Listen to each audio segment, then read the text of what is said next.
우리 대부분은 이렇게 쉽게 슬픔에 대한 이야기를 주고받지 못한다. 슬픔이라는 가슴 저미는 화제를 드러내놓고 말하길거리는 문화 속에 살고 있기 때문이다. 작가 조앤 디디오는 우리는 슬픔에 젖으려 하지 않는다 라고 했다. 금기라는 개념이 거의 사라진 시대에도 슬픔은 여전히 드러내놓기 어려운 문제인 것이다. 사람들은 통근열차에 앉아 섬뜩한 소설부터 10대 불가사의 같은 기사 제목으로 시선을 끄는 잡지까지 매우 자극적인 글들을 읽는다. 그러나 만일 당신이 엘리자베스 퀴블러 로스의 죽음과 죽어감을 읽고 싶다면 책을 댄 브라운의 책 표지로 싸는 게 나을 것이다. 그러지 않으면 승무원이 다가와 이렇게 말할 것이다. 그 책을 치우시죠. 선생님 때문에 열차 전체가 침울하지 않습니까? 우리는 슬픔에 젖으려 하지 않는다.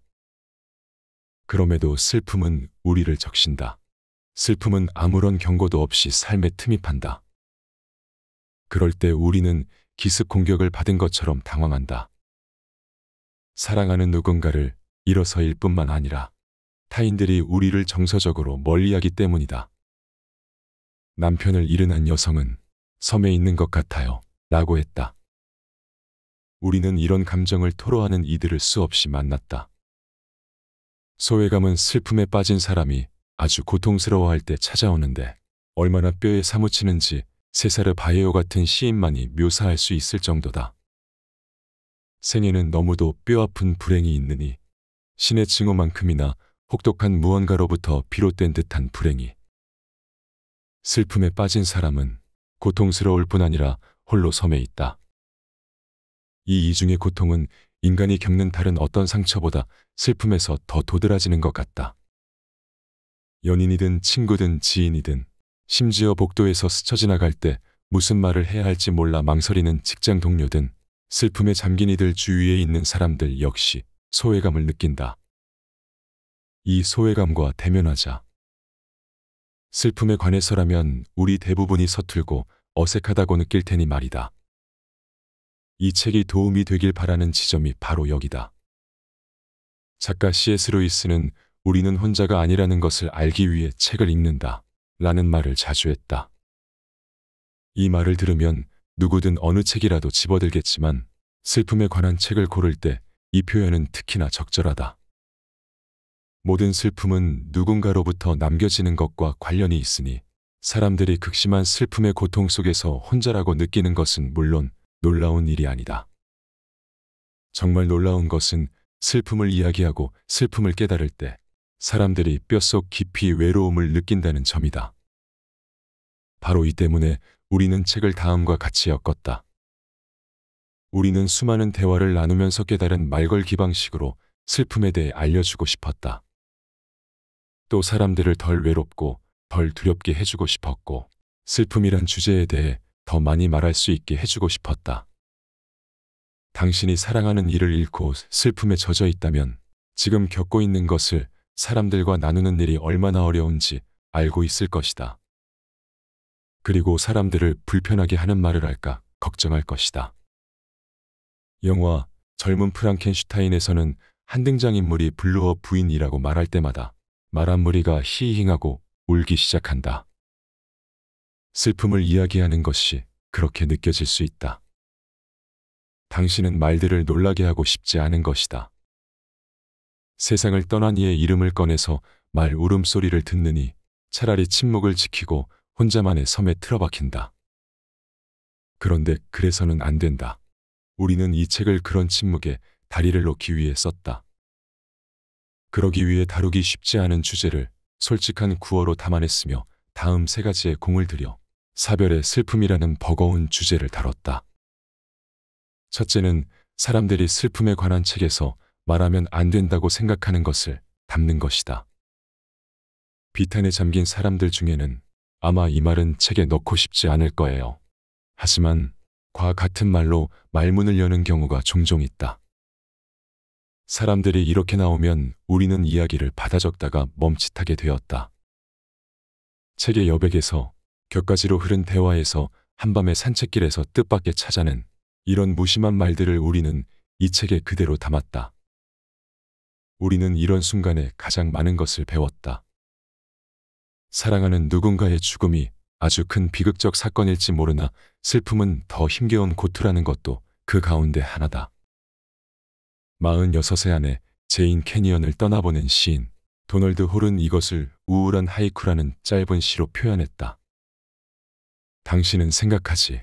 사랑하는 이가 죽는 것보다 더 끔찍한 일은 없다고. 허나 그 뒤엔 영원한 죽음이 이어지지. 우리는 모든 드라마가 끝난 뒤에 슬픔이 찾아온다는 것을 알게 되었다. 비극의 아드레날린이 소진되고 친척들이 다 집으로 돌아간 뒤, 이웃에게 케이크 접시를 돌려주고 감사 편지를 다 돌리고 난 뒤, 자, 이제 뭘 하지? 하며 멍하니 서 있을 때 슬픔은 찾아온다. 사랑하는 이를 떠나보내고 슬퍼하는 이들이 처리하고 관리해야 하는 사소한 일들이 얼마나 많은가. 까다로운 친척부터 일상생활에 필요한 잡다한 일들이며 청구서, 유언장들이 남는다. 그이가 없으니 이제 텔레비전 리모컨을 어떻게 설정하지 하는 것도 그중 하나다. 우리는 슬픔에 빠진 사람들이 실수를 자주 한다는 것, 2걸음 앞으로 내디뎠다가 8걸음 뒤로 물러난다는 것을 알았다. 심지어 지극한 슬픔을 겪으면서도 불행에 처한 타인을 배려할 수 있다는 것을 알았는데, 이런 작지만 감동적인 인간의 덕분에 우리는 인간이 얼마나 고귀한 존재인지, 삶이 얼마나 거룩한지도 깨달았다. 또한 우리는 비탄에 빠진 사람들이 자신이 진정 누구인지를 어떻게 알아가는지도 알게 되었다. 슬픔은 자신에 관해 많은 것을 가르쳐준다. 둘째는 쉽고 따뜻한 말을 쓰자는 것이다. 아주 많은 유능한 돌봄 전문가들이 슬픔에 빠진 이들을 돕는다. 의사, 심리학자, 상담사 같은 임상 전문가들은 슬픔의 내적 작용에 대해 가르쳐줄 게 많은 이들이다. 그렇지만 대체로 그들은 직업적 신뢰를 유지해야 할 필요 때문에 사람들과 거리를 둔다. 셋째는 종종 슬픔이란 문제를 둘러싸는 뉴에이지 같은 퇴행에서 탈피하는 것이다. 슬픔을 달래주는 아기자기한 물건들은 도처에 널려 있다. 싸구려 고민형과 풍선, 값싼 천사 모양의 장식품이 너무도 많은 사람들의 슬픔 속을 날아다닌다. 유머작가 폴러드닉은 이런 물건들을 가난한 사람들을 위한 프로작이라고 불렀다.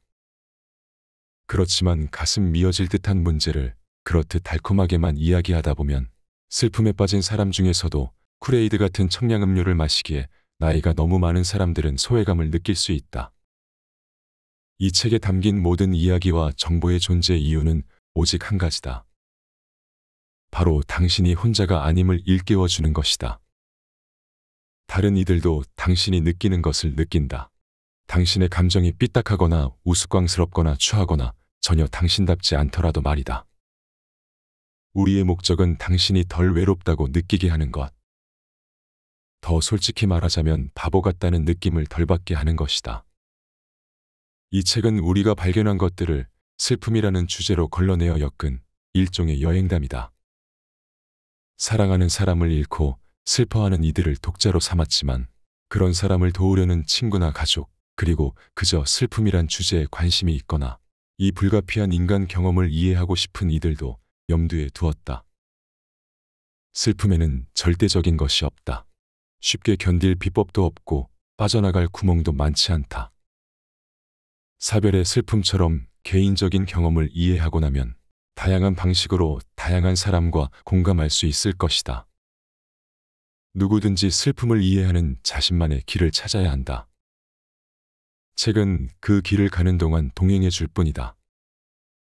슬픔은 아주 개인적인 경험인 만큼 책을 읽다 보면 분명 당신의 독특한 상황에 맞는 길을 찾아낼 것이다. 부디 그러길 바란다. 그것이 바로 이 책의 존재 이유다.